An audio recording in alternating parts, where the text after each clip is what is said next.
Recently আমাকে হত্যা হুমকি পর্যন্ত দেওয়া হয়েছে যে আমি যাতে এই ব্র্যান্ড প্রমোশন ইন্ডাস্ট্রি থেকে সরে দাঁড়াই।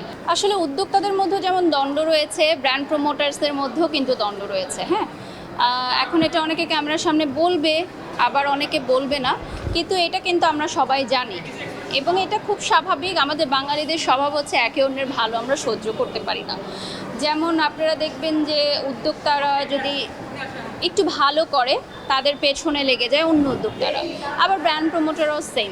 আপনারা শুনেছেন রিসেন্টলি আমাকে হত্যা হুমকি পর্যন্ত দেওয়া হয়েছে যে আমি যাতে এই ব্র্যান্ড প্রমোশন ইন্ডাস্ট্রি থেকে সরে দাঁড়াই, কারণ আমাকে ম্যানেজ করতে পারলে অনেক অনেক উদ্যোক্তাদের বসিয়ে দিতে পারবে। সো আমি একা বাড়ি শখ যেহেতু অনেক অনেক ব্র্যান্ডস রান করছি আলহামদুলিল্লাহ, সেই জায়গাটা আল্লাহ তাআলা আমাকে তৈরি করে দিয়েছেন।